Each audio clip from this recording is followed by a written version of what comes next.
Thank you, Jaslyn, for the introduction. Most of the superstitions that I know, I learned from my sister. She taught me not to walk under ladders, to open umbrellas in the house, or to be careful, and also to be careful about breaking mirrors.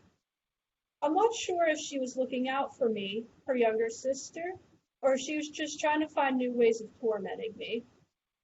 But I did realize at some point, I think that she believed some of her own stories. When we were little, we liked playing outside in the yard, and sometimes our neighbor's black cat would come over, and we were very careful not to go near her, lest she would cross one of our paths. More recently, with Halloween approaching, I've been thinking more about superstitions, and particularly black cats. I did an online search to look at how black cats became associated with Halloween. I found not only older stories about black cats, I found modern myths as well. The ancient Egyptians worshipped cats because the cats protected their grains from rodents. Thus, their household, the goddess of their households and also of protection, Bastet, was often depicted as a black cat or a woman with a cat's head. The Egyptians thought that the cats were so sacred they mummified them. Several centuries later, or even thousands of years later, in medieval Europe, people had a different opinion of cats. Ginny Roth, she's a curator of prints and photos at the National Library of Medicine at NIH. She wrote an article in 2018 for their website describing the truth about black cats. In the Middle Ages, people wanted something or someone to blame for their illnesses, such as Black Death or the bubonic plague. At the time, they didn't know that infectious diseases were caused by agents such as bacteria or viruses. Black cats at the time were thought to be the devil on the earth, witches themselves in shape-shifting forms, or assistants to witches who were brewing up potions and spells to cast upon people. Naturally, the people blamed black cats for the sicknesses that they had.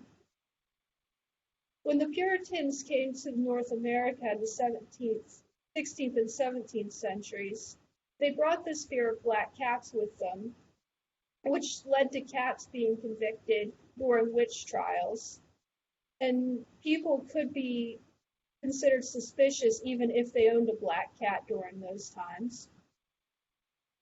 Centuries later, we now use black cats in Halloween decorations, and this comes from their association with myths in the occult and evil from the Middle Ages.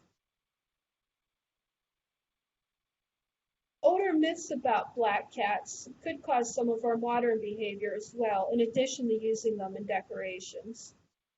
According to some sources, black cats are not adopted as frequently as other cats in animal shelters. In addition, some shelters will adopt out black cats around Halloween for the fear that they'll be used in live decorations and costumes, or even tortured in rituals. However, both the website The Spruce and the Smithsonian Magazine posted articles about cat adoption that say that ASPCA, the American Association for the Prevention of Animal, oh goodness, I screwed that up, but the Society Against Prevention of Cruelty to Animals concluded that there's no statistical evidence that this behavior happens or people treat animals, cats, this way, and that the myth itself could lead to misperceptions about cat adoption. So they say it's some kind of cycle. Some animal shelters now offer incentives to people to adopt black cats around Halloween, such as fee waivers to help them find their forever homes and to help people overcome any lingering perceptions about them. Despite their bad reputation, black cats have had good luck as well. They are seen as symbols of prosperity in Ireland and Scotland, as well as in Japan. In 2017, I visited an exhibit at the Smithsonian Art Museum called Before Internet Cats, and it showed how pictures of cats and images of cats were passed around before the internet became popular. Black cats were featured in several of the notes, letters, and diaries and the artists on display. The Good, the Bad, and the Black Cat, an article about the exhibit by Sarah Mundy, who is an archivist at the museum, states that artists are drawn to black cats in particular due to their association with the occult and these stories that we know about them. Black cats can evoke strong emotions in people that the artists are seeking in their work. After learning more about stories related to black cats, I've been thinking about them in different ways myself. Maybe the cat decorations that I put up for Halloween are going to portend the candy that I'm going to eat at the end of the month, instead of the evil spells that could be cast upon me from them crossing my path. Both my sister and I are still here. We're alive and healthy after several close encounters with our neighbor's cat. After all, she must have been benign. And the other point that I want to make is that even though as a scientist I'm trained to think about information critically, this exercise was good practice for me for searching for information on the internet. I was reminded to look at who the author was for either the blog or the article I read and their credentials, as well as the sources that they had used for their information, if they had listed sources, and then also to look at information from a variety of resources and different viewpoints, so I had a more well-rounded look at the topic that I was researching. And thank you, and I turn it back to you. All right, thank you very much, Madam Toastmaster.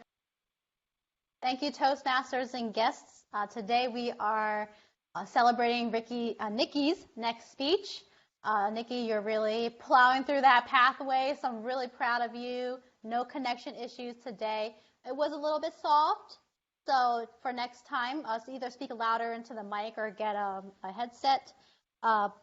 Other than that, the speech was really interesting. I echo what Jaslyn said at the end of it. I learned a lot. I liked how you started off with bringing us personally into the story, which was a story between you and your sister, because I'm the older sister, definitely told my sister all the things that your sister told you, and it's just fun to impart that knowledge, that older sister knowledge. I'm really glad that you both are okay after many years of encountering this black cat. I've always found it a mystery why black cats are so steeped in this negative aura, because they're beautiful, silky, black, shiny, beautiful cats. But it's really interesting to hear your history, your research, very good research. You went back in time. You drew us a timeline. Very sad about how people may adopt cats during Halloween and torture them. I mean, wow. Those are the things that are interesting, maybe a little bit horrible, but also bring us kind of back into this story. And also, sometimes research is going to uncover things that aren't glamorous. So thank you for your personal connection to the black cat, bringing us through history, and then tying it back to now and how you've kind of changed your outlook or your opinion of black cats. So some things that I would encourage you to improve on for next time. I think you were looking down at notes, as I am as well. So, practice telling that story. I know I read advice that if you can just remember those points along your story, then you don't need notes, because you're just retelling a story that's, tale as old as time. So I encourage you to, storyfy your speeches, so you don't need notes. So research is a little different because there's a lot of facts to remember. And then you probably know this. You said, "Oh no, I screwed it up." It's okay. We don't know you screwed it up, so you don't have to say that, though. It was kind of endearing. You didn't curse, So that was good. I know sometimes I'm afraid that I might do that on screen, but you didn't. So you handled it very professionally. So good job there. But those are the only things that I would say is to storify your next speech so you don't need notes, or that you just need some, words as your notes and not exact facts. But again, since this is research, I know you were trying to get maybe like dates and events correct. But all in all, I learned a lot about black cats. I am not afraid to cross them. I am going to put that out there right now. Just cross my path all live long day. I see them cross my screen on sometimes. Is that bad luck? You should address that if that's bad luck. All right. Thank you, Nikki.